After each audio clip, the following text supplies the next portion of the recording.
제가 이번에 호주 가서 교포들한테 교포들 좀 자긍심을 가져라. 왜냐하면은 교포들이 백인들과 만나다 보니까 언어가 부족하죠. 늘 영어 컴플렉스가 있어요.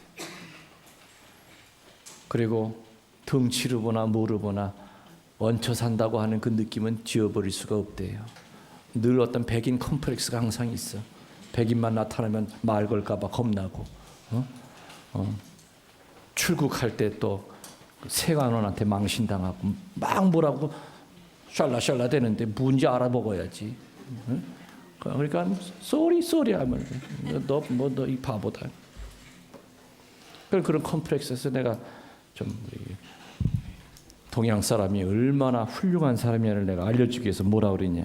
하느님이 진흙으로 빚고 난 다음에 오븐에다 놓고 구웠어요. 익었다 싶어서 꺼냈더니 허여멀게 덜 익었어. 그게 바로 백인이야. 그래서 그 다음번에 다시 집어넣고 불을 더 세게 뗐어. 불 세게 떼다가 담배 한 대 피고 들어와 보니까는 새카맣게 연기가 나네. 꺼내 보니까 흑인이야. 그래서 덜 익고 완전히 익은 거 탄 거를 경험 삼아서 기가 막힌 노하우로 아주 노리끼리하게 아주 그냥 잘 보낸 게 뭐예요? 그게 바로 황인점이에요. 제가 만들어낸 얘기입니다. 내가 교포들한테 그 얘기를 해주면서 자부심을 가져라 우리 황인종. 저 백인들은 허여멀겋기만 하지 저 덜 익은 거야. 우리 신자들 뒤로 다 넘어갔어요. 그 얘기 자기 같이 근무하는 사무실 백인한테 얘기하겠대요. 그래서 말 잘해라 귀 싸대게 만다.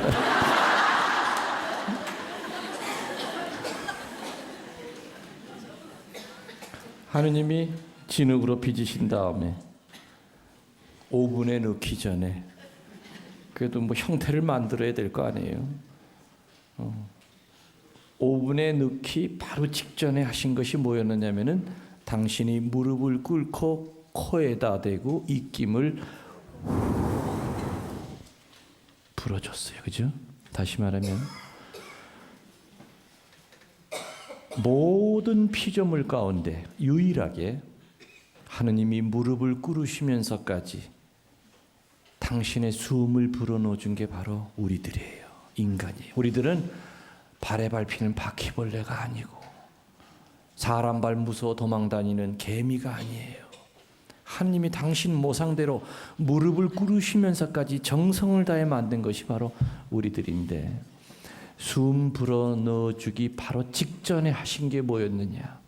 제가 물어봤어요. 물어봤더니 오래전 얘기라 기억이 가물가물하지만 가만히 기억을 되살리시더니 숨 불어넣어 주기 전에 한 게 그래 이제 기억났다. 토마스야.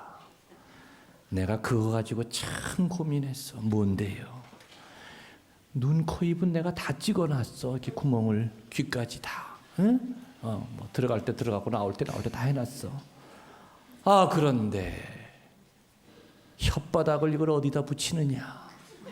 이거 가지고 3박 4일 고민했다는 거야. 처음에는 겨드랑이 밑에다가 한번 붙였다. 근데 걸을 때마다 걸리적거리네.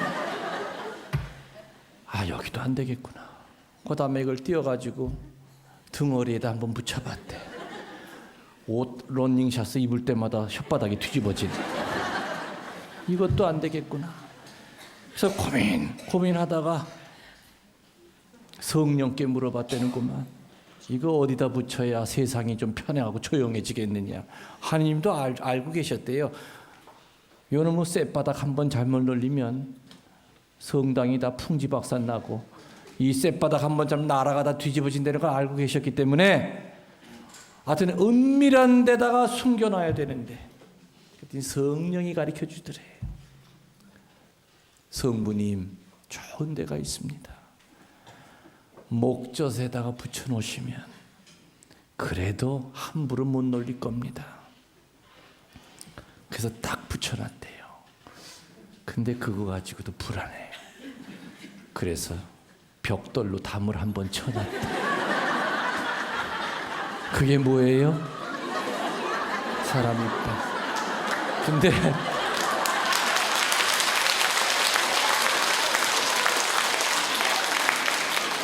벽돌로 담을 치고도 그래도 불안해. 그래, 마지막으로 두 번째 이 보호책으로 두꺼운 가죽으로 한번 대주자. 두꺼운 가죽이 뭐예요? 사람 입술. 이렇게 그 혓바닥 못 놀리게끔 담까지 쳐주고, 그것도 모자라서 두꺼운 가죽까지 대줬는데, 그저 모여 앉았다 하면 침 튀어가면서 남 얘기로 남 얘기 끝나고, 할머니들은 틀니까지 빼가면서 덜렁덜렁 남 얘기한다. 입절제가 얼마나 힘듭니까? 저도 무수하게 많은 말을 해요. 많은 말을 하면서 어떤 때는 제가 하는 말 다 100% 못 지켜요. 그런데 아무튼 내가 하는 말 이렇게 접어가지고 이게 두 코가 맞게끔 저 이렇게 못해요, 솔직히. 그러나 적어도 신자들이 나를 볼 때, 신부님은 당신이 강론 때에서 하신 얘기 지키려고 애는 무단히 쓰셔. 적어도 그 소리는 듣게끔 살려고 애를 쓰고 있어요. 어떨 때는 수많은 말을 해요. 또 어떤 때는 내 강론 테이프를 내가 들어보면서도, 아휴, 저 말은 내가 왜 했을까? 저 말을 안 해야 되는 건데. 그저께는 뭘 듣다 보니까 내가 얼마나 내가 잘난 척하는지. 뭐 어릴 때부터 미남 소리는 하도 들어가지고 뭐 이제는 뭐 그거 들어도 뭐 감동도 안 온다는 그 말을 내가 왜 했을까? 절제를 못했구나.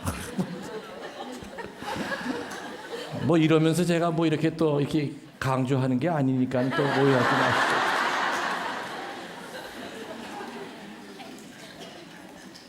아무튼 사제든 수도자든 평신도든 정말 하느님의 사람은 입절제 하는 거 명심하세요. 예?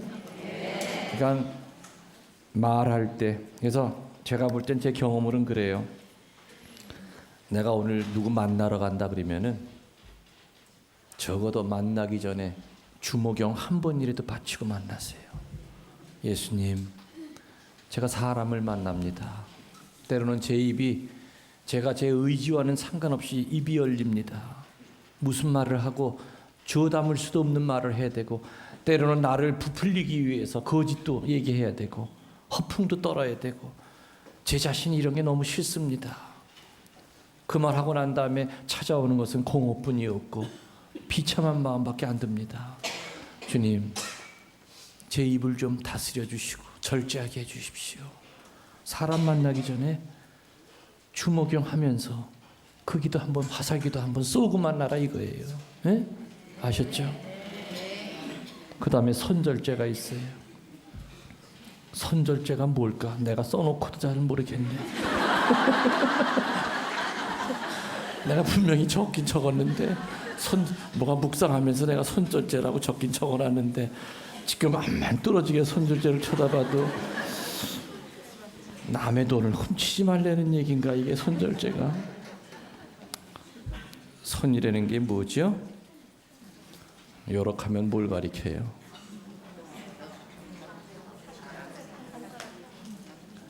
남 탓하지 마라 그거겠죠. 손가락질 함부로 하지 마라 이겁니다. 네? 마지막으로 절제가 뭐라 그랬어요? 성절제. 제가 아마 2달 전인가 여기서 강의할 때 나이가 든 사람이든 젊은 사람이든 지금 이 시대에 가장 큰 유혹 중에 하나가 이 성이다. 특히 우리 교회 안에는 남녀가 모이다 보니까, 또 봉사하는 것도 남녀가 같이 봉사하는 그런 단체들이 많다 보니까 누가 좋아지는 건 감정의 문제지 의지의 문제가 아니죠. 그냥 좋은 거야. 그죠? 근데 그게 짝사랑으로 끝나면 돼요. 짝사랑은 선택이 자유롭기 때문에. 근데 그것이 뭐 표현하고 뭐 이렇게 하면 안 된다. 그래서 제가 그때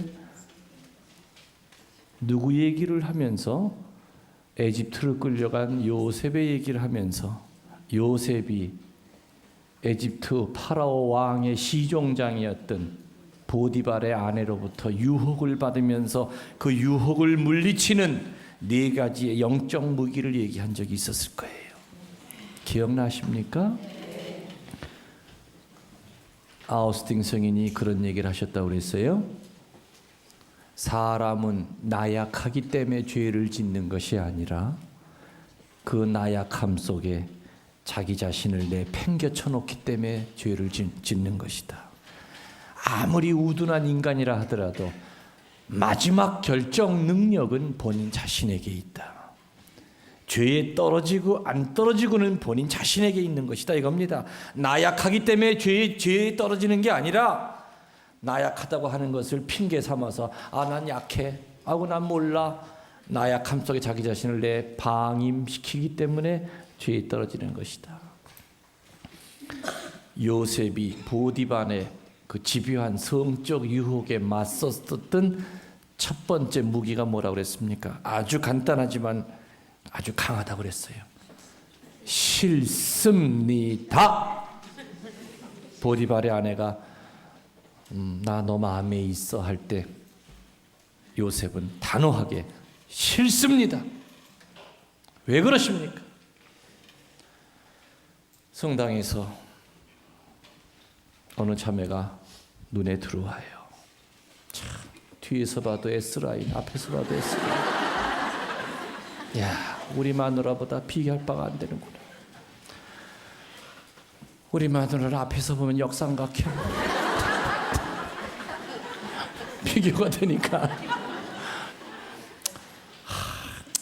저 사람이랑 어떻게 한번 새겨봤으면 좋겠다. 이제 음란 마귀가 들어오기 시작하죠. 그래서 어떻게 하다가 이렇게 미사 끝나고 같이 가다가 자매님 하면서 이제 또 수작을 겁니다. 자매님 어떻게 집이 어디세요? 방향이 같은데요. 저 성당에서 봤죠. 네. 시간 있으세요? 차 한 잔 제가 대접해드리고 싶은데 신사인 척하면서 그럼 또 그거를 듣는 여자는 이것도 분수 덩어리지. 척하면서 싫습니다 이렇게 나가야 되는데 어머 이 남자가 그래도 인물은 알아봐. 내 미모가 아직은 살아있구만 하면서 뭐 빼는 척하다가 이제 뭐 정 그러시면 뭐 잠깐 제가 시간을 한번 내보도록 노력하죠. 찻집에 가서 차 한잔 마시는 것이 시작이 돼서 그 다음에 드라이브 갔다가 그 다음엔 반짝반짝 모텔로 들어갔다가 양쪽 집안이 이제 뭐 풍지박산 나는 거죠. 그래서 본당에서 남녀가 같이 하는 그 봉사팀 가운데서 많아요. 그런 그 불륜. 남편한테 못 받은 거 저 남자는 준단 말이야. 따뜻하단 말이야. 뭐 이런 것 때문에.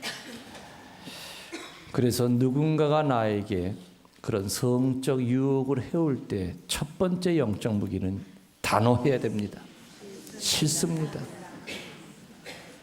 판사가 선고를 내릴 때 상습 절도범에게 너는 주말에는 쉬고 주중에만 훔쳐라 이렇게 얘기하지 않죠. 알코올 중독자에게 의사가 처방을 내릴 때 6일 동안은 술 먹지 말고 일요일 날 밤에만 한 잔 먹어라. 절대 그런 처방 안 내리죠. 무조건 끊어라 하고 내립니다. 성적 유혹 앞에서는 어중간한 태도는 있을 수가 없습니다. 양다리 걸치다가는 어김없이 잡혀 먹힙니다. 그 음란이라고 하는 그 괴물한테, 성욕이라고 하는 괴물한테 여러분들 맞서서 이길 것 같습니까? 천만의 말씀. 처음부터 단호하게 의사표시를 해야 됩니다. 근데 보디발의 아내는 이거 가지고 통하지 않았어요. 그래서 2번 더 적극적으로 요셉을 꼬십니다. 그래서 요셉은 두 번째로 어떻게 합니까? 두 번째 영적 무기는 멀리하기 시작합니다. 멀어지기 시작합니다. 유혹하는 유혹자로부터 멀어져야 됩니다.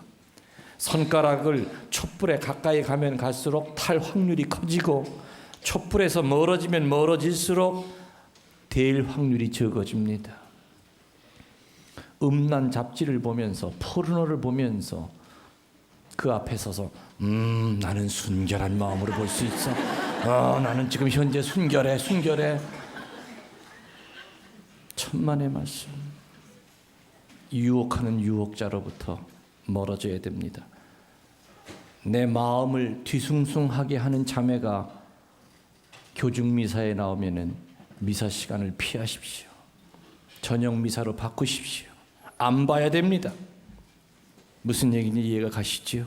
네. 보면은 분심 덩어리가 될 수밖에 없어요.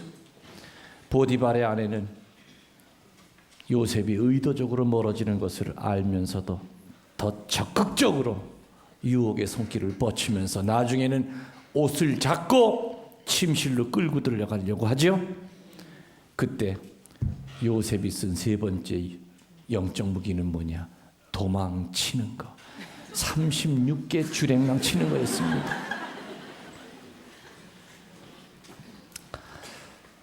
여러분들, 주님의 기도에 보면은 우리를 유혹에 빠지지 않게 하시고 하는 말이 나오지요. 그 기도는 유혹이 저만큼 앞에 있을 때 하는 기도입니다. 내가 이미 내 몸뚱아리가 내 영혼이 이미 유혹의 한가운데 들어와 있을 때는 그 기도할 시간 없어요. 그저 36개 주랭랑 유혹하는 자에게 겉옷을 뺏기는 한이 있어도 내가 도망을 쳐서 내 순결의 옷은 지켜내야죠. 요셉은 죽을 힘을 다해서 도망을 쳤어요. 결국에 그거 가지고 보디발의 아내는 지 남편이 들어오니까 뭐라 그래요? 모함을 하죠. 여보 세상에 나 억울해 죽겠어. 저놈이 저 종놈이 나를 겁탈하려고 해가지고 말이야. 내가 이 옷 뺏어놨다고. 결국에 그것 때문에 감옥에 갇혀요. 오히려 그것이 전화위복이 되죠. 감옥에 갇혀 있으면서 이집트 왕의 그 꿈을 해석을 해줍니다. 재상의 자리까지 올라요. 아무튼 지금 세 개의 영적 무기가 있었어요. 싫습니다. 멀리하고 그것도 안 되면 도망을 치고. 이 세 가지를 완벽하게 했다 하더라도 네 번째 영적 무기가 없으면은 절대 우리는 그 음욕의 덫으로부터 못 벗어나는데, 네 번째가 뭐냐? 하느님을 두려워하는 마음입니다. 요셉이 가장 위대했던 건 뭐냐? 하느님에 대한 경외심이 있었어요. 하느님에 대한 경외심은 그냥 주눅이 들어서 무서워하는 그런 경외심이 아니죠. 거룩한 분 앞에는 우리는 경외심을 느껴요. 티모르데이라고 그러죠. 하느님에 대한 그 두려움, 경외심. 솔직히 우리가 몰라서 죄에 떨어집니까? 하느님에 대한 두려움은 걷잡을 수 없는 우리의 음욕을 차분하게 가라앉힙니다. 내가 이러면 안 되지. 나중에 내가 이 유혹에 빠지고 하느님 앞에 내가 어떻게 쓸고, 하느님이 보고 계실 텐데 내가 이러면 안 되지. 하느님에 대한 이런 두려움은 그저 풍랑이 일든 우리의 마음을 잔잔하게 만들어주는 특별한 힘이 있습니다. 그래서 절제는 돈절제, 입절제, 손절제, 성에 대한 절제. 이러한 절제 생활을 하다 보면은 저절로 따라오는 영적 덕이 바로 인내라고 하는 것이 나옵니다. 그래서 절제에 인내를 더한다 그랬어요. 인내의 핵심은 바로 기도입니다. 인내하려면 기도해야 됩니다. 저는 기도하면은 생각나는 두 분의, 내가 이 세상에서 제일 존경하는 두 분의 평신도가 생각이 납니다. 첫 번째는 언젠가 말씀드린 소록도에 있었던 스테파노 할아버지가 첫 번째예요. 두 번째는 꽃동네에서 몇 년 전까지 사시다가 세상을 떠나신 최 베드로 할아버지. 그 베드로 할아버지는 명동성당에서 사셨었어요. 명동성당 마당에서 구걸을 하고 그 돈 가지고 빵 하나만 하루 종일 먹으면서 하나만을 먹으면서 다 헌금을 했고, 그 베드로 할아버지는 한국에서 미사를 제일 많이 하는 할아버지였어요. 항상 미사 때가 되면 그 할아버지는 뒤에 가서 명동성당 뒤에 앉았습니다. 처음에는 사람들이 내쫓으려고 그랬죠. 거린이니까. 그렇지만 이 할아버지는 어릴 때 세례를 받으신 분이에요. 나 성체형할 자격이 있다. 그러니까 명동성당의 보좌로 오면 제일 먼저 뭐냐, 할아버지가 뇌성마비에 하도 떠니까 이거 집어주는 연습부터 먼저 해야 돼. 잘 집어. 휙 들어가면 머리가 이쪽으로 와 있어. 이러고 머리가 이쪽으로 와 있어. 그러니까 명동성당 보좌는 최베드로 할아버지 성체 넣어주는 것부터 먼저 연습해.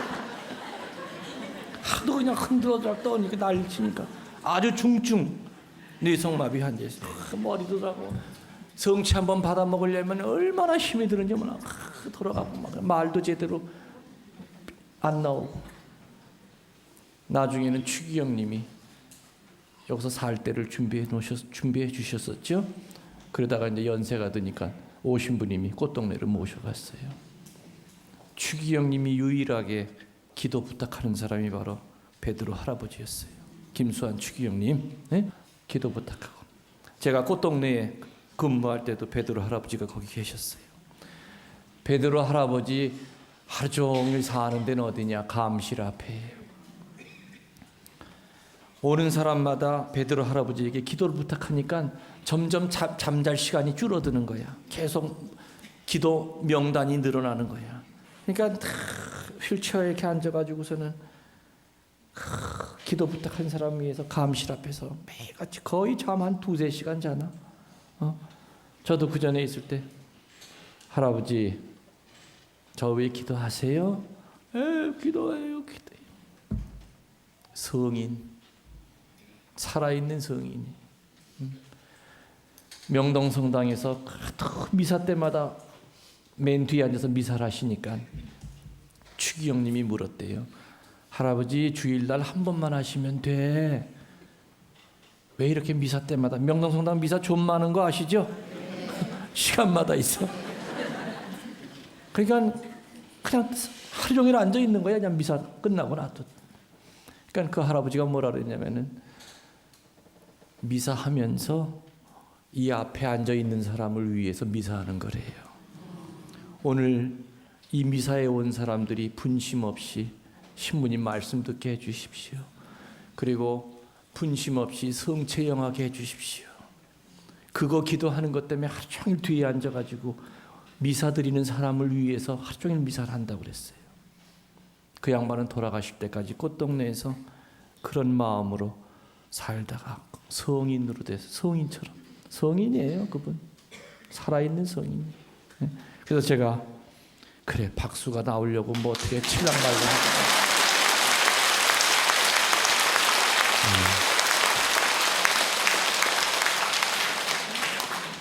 지금 아마 천국에서 그토록 보고 싶어 하시던 성모님 옆에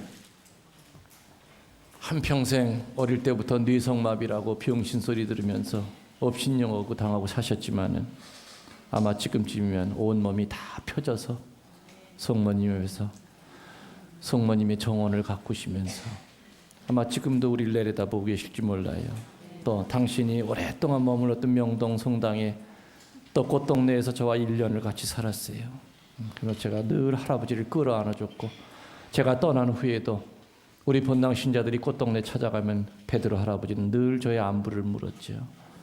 김 신부님 몸 건강 어떠시냐고. 몸 아픈 데가 많은데. 그래서 우리 신자들 그랬대요. 골골 80년이잖아요.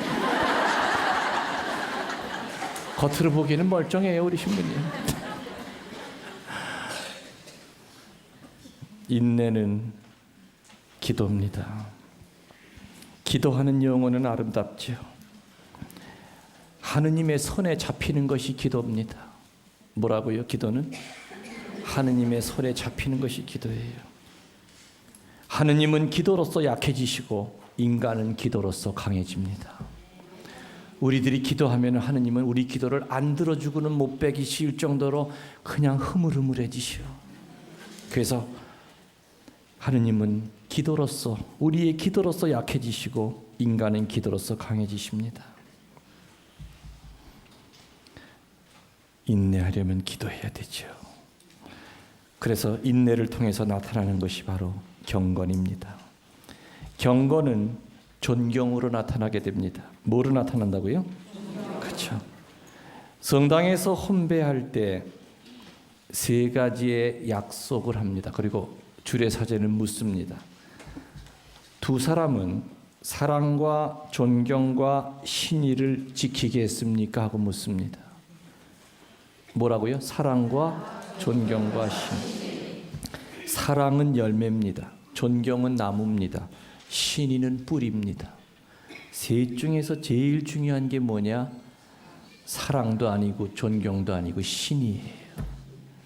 사람 사이에 신의가 깨지면은 사랑도 깨지고 존경도 깨지는 거예요. 그렇죠? 주교와 교구 사제 사이에 신의가 깨지면은 다 깨지게 돼요. 주교님과 신의가 깨졌어요. 어느 신부님이. 순명은 해요.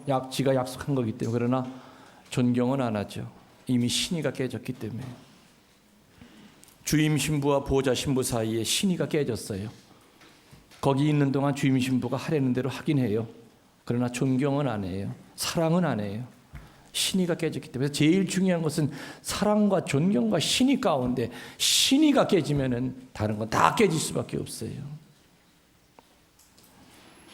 신의가 제일 중요하죠. 집회서 25장 1절에 보면은 하느님 보시기에 아름답고 인간 보기에 아름다운 것 세 가지가 있다. 형제간의 우애, 이웃끼리의 화목, 부부간의 좋은 금실. 형제끼리의 우애, 이웃끼리의 화목, 부부간의 좋은 금실.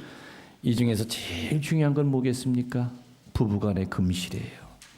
금실이 좋으면은 우애와 화목이 생기지만 부부간의 금실이 나쁘면 다 깨져버려요. 부인이 이쁘면 처갓집 말뚝도 이쁜 거고 남편이 이쁘면 시댁집 똥개도 이뻐 보이는 거죠. 그래서 부부 공동체는 신의에서 출발을 해야 됩니다. 그래서 남편은 부인에게 절대로 수입에 대해서 속여서는 안 됩니다. 맞벌이 하는 부부들도 절대로 남편에게 딴 주머니 찬 거 속여서는 안 됩니다. 거기서부터 신의가 깨지기 시작합니다. 남편한테 여보, 나 당신 모르게 우리 급할 때를 대비해서 돈주머니 하나 차고 있어. 비상금 얼마 내가 있어. 이렇게 얘기하면 남편이 뺐나요? 안 뺐죠? 안 뺐잖아요. 신의를 지켜야 돼.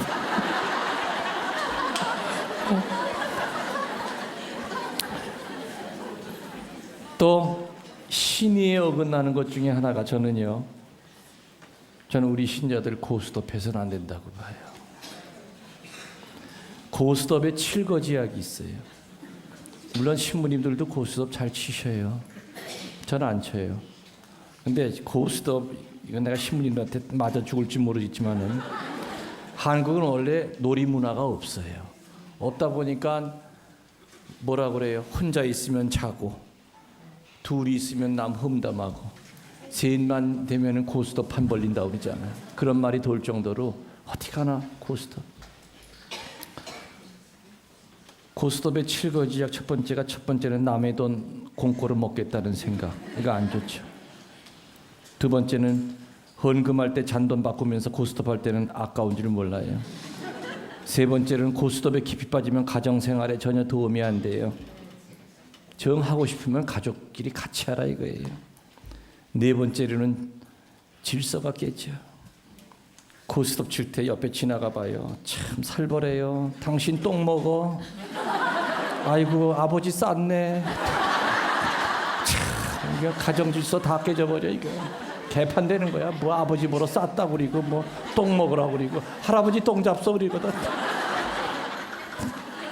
아무튼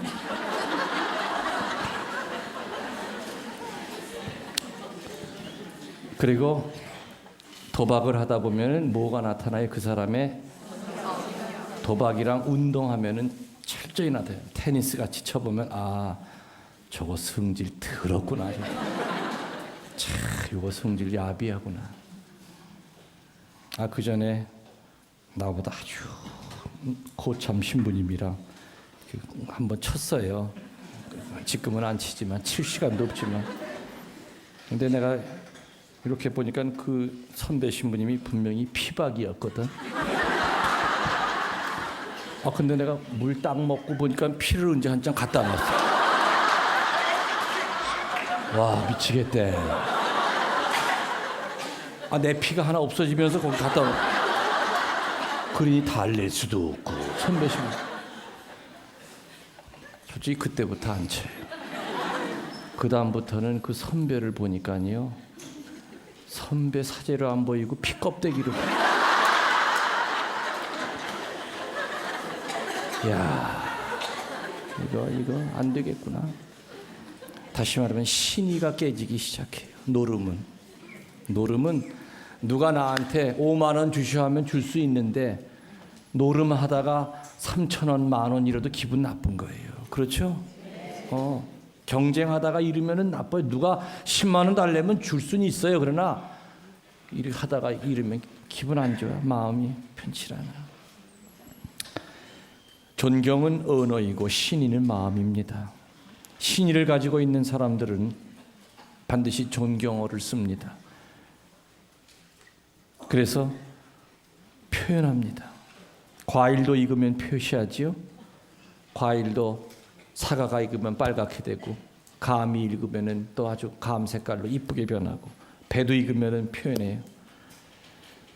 다시 말하면 신의가 있는 사람은 반드시 표현을 할 줄 알고 그리고 존경어를 써줄 줄 알고 고마운 거 감사한 거 분명히 표현할 줄 압니다.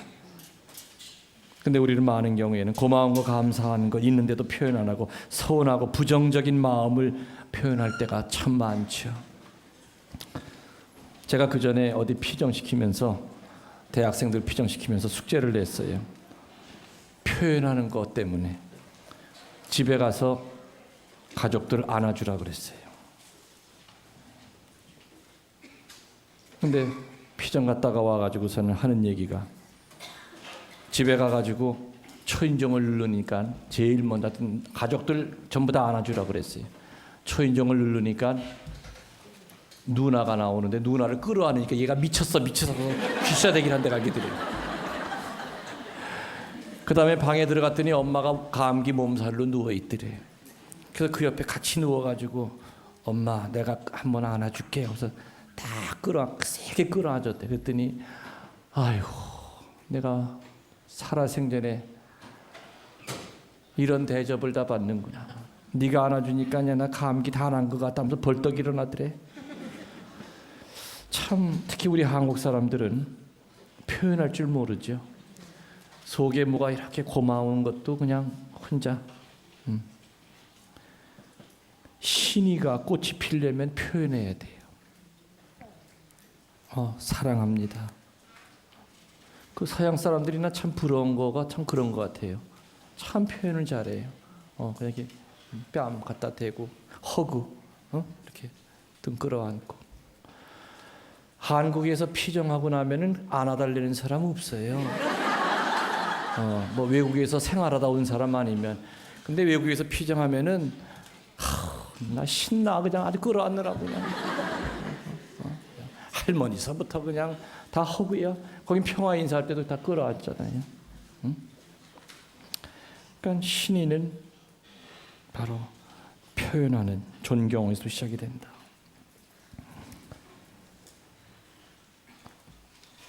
신의 다음에가 뭐였죠? 교우끼리의 사랑. 이렇게 서로 존경어를 쓰고 그럴 때는 교우끼리의 사랑이 시작이 돼요. 천주교회가 냉랭하다는 말 그만 듣고 이제 살아야 됩니다. 우리는 미사 때도 아는 사람하고만 인사하지요. 제 강론 테이프에 아마 그 얘기 나왔을 거예요.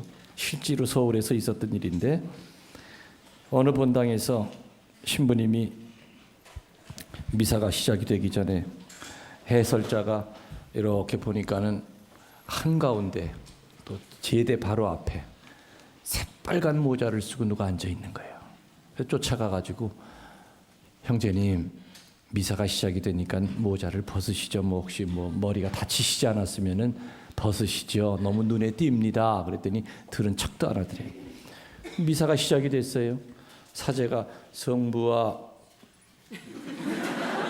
성자와 지금 뭐야 새빨간 모자를 쓰고 속으로 있는 그냥 미사 내내 분심이 들었어요.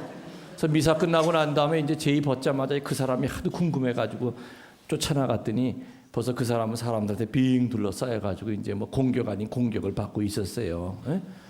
그래서 이제 신부가 가니까는 아유 형제님 저 여기 본당 신부인데 왜 뭐 머리 수술을 하셨나요? 왜 모자를 쓰고 계셨습니까? 미사 때 그러니까는 어디서 오셨어요? 그랬대요. 근데 그 성당 신자가 8,000명이 되는 큰 성당이에요. 그랬더니 그 모자 쓴 형제가 신부님 서운합니다. 저 이 성당 전입 본 지 5년 됐습니다. 5년 동안 신부님이 가정 방문한다고 하는 건 그건 처음부터 아예 바라지도 않았습니다. 워낙 교우들이 많으니까.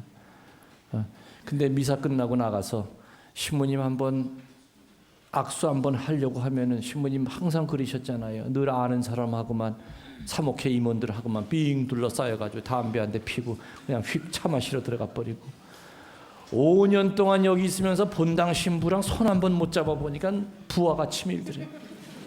그래서 남대문 시장 가가지고 새빨간 모자 하나 사쓰고 미사하면 분명히 누군가가 물어주고 관심을 가져줄 거다. 에? 저 오늘 성공했습니다. 저 그래서 모자 쓴 겁니다. 빨간 모자. 아 신부님이 그 얘기 듣는 게 얼마나 미안해요. 죄송합니다. 워낙 신자가 많다 보니까 제가 그러네요. 사제관에 들어가서 제가 차 한 잔 대접해 드리겠습니다. 작전 성공이었죠.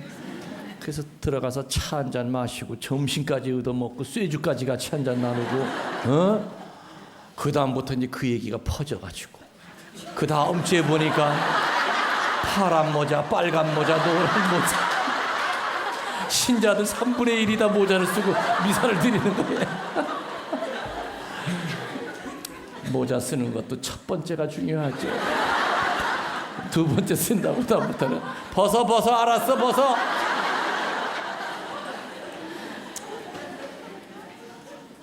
그랬다는 거 아닙니까? 우리가 공부 많이 한들 남을 기쁘게 해주지 못하면 무슨 소용이 있고 행복하게 해주지 무슨 소용이 있겠는가? 우리가 배우는 목적은 뭡니까? 내가 행복하고 가족이 행복하고 내 주변 사람들을 행복하게 하는 겁니다. 본당 교우들끼리 서로 사랑하고 고개 숙이는 것부터 시작해야 된다고 저는 생각이 됩니다. 고개 숙이는 사람은 반드시 상대방을 기쁘게 만들어주지만은 늘 목에다 힘주고 사는 사람은 상대방에게 상처를 줍니다. 나이가 많아도 젊은 사람 보면 먼저 머리 숙이십시오. 사제들도 신자 보면 머리 숙이십시오. 저는 먼저 머리 숙입니다. 먼저 할아버지 오셨어요. 그분은 더 미안해서 더 깊이 숙이죠. 근데 가끔 보면 성당에 와서는 고개 숙이는데 집에 가서는 숙이질 않습니다. 요즘은 지식인은 많은데 지성인이 적고 종교인은 많은데 신앙인이 없는 사회가 아닌가. 그래서 우리들이 신자끼리의 사랑을 통해서 마지막으로 지향해야 되는 길은 바로 만민사랑입니다. 오늘 우리는 믿음으로부터 출발해서 신앙의 여정을 통해서 만민사랑이라고 하는 목적지까지 왔습니다. 만민사랑은 뭡니까? 우리 신자들끼리만 사랑하는 것이 목표가 아니라고 그랬어요. 우리 성담 담 울타리를 뛰어넘어서 이방인들까지 사랑해야 된다는 겁니다. 이방인들까지.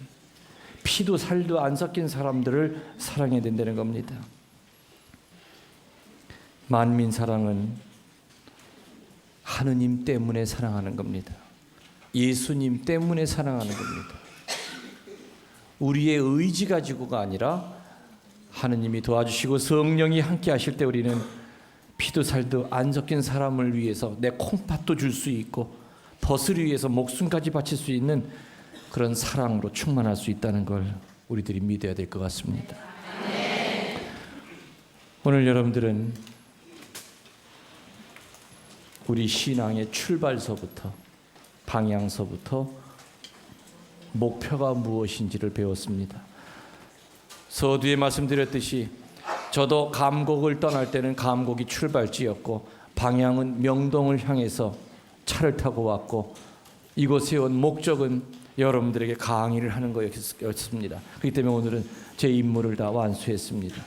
여러분들도 마찬가지로 서울의 각 여러 동네, 인천의 여러 동네에서 출발해서 명동을 향해서 왔고 그리고 강의라고 하는 목표를 들으러 이 자리에 앉아서 오늘 하루 종일 계셨습니다.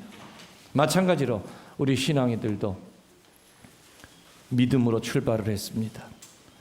처음에 뭐로 시작이 됐다고 그랬죠? 믿음으로 출발이 됐다. 믿음에 뭐를 더한다고 그랬습니까?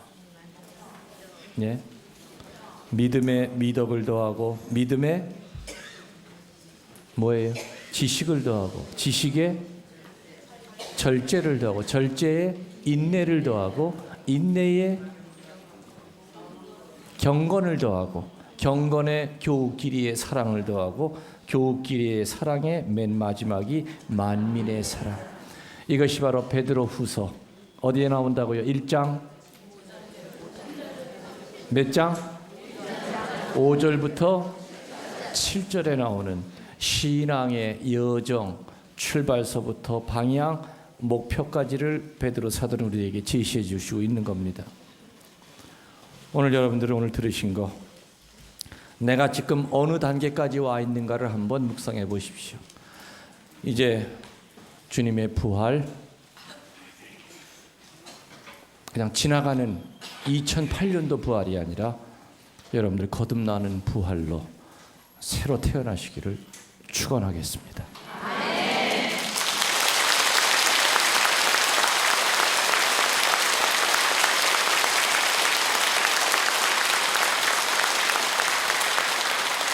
오늘 받은 은혜에 감사드리면서 성모님께 성모송 영광송으로 끝내겠습니다.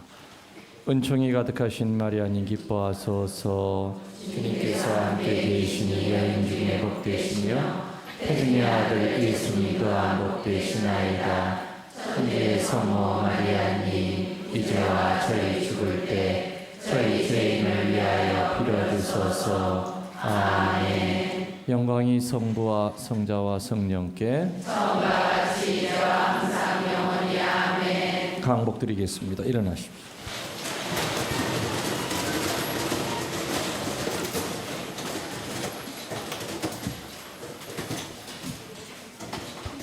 주님께서 여러분과 함께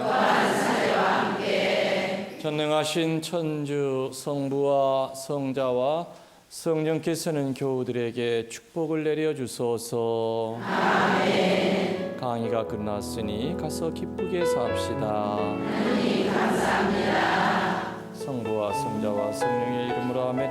여러분들도 수고하셨습니다.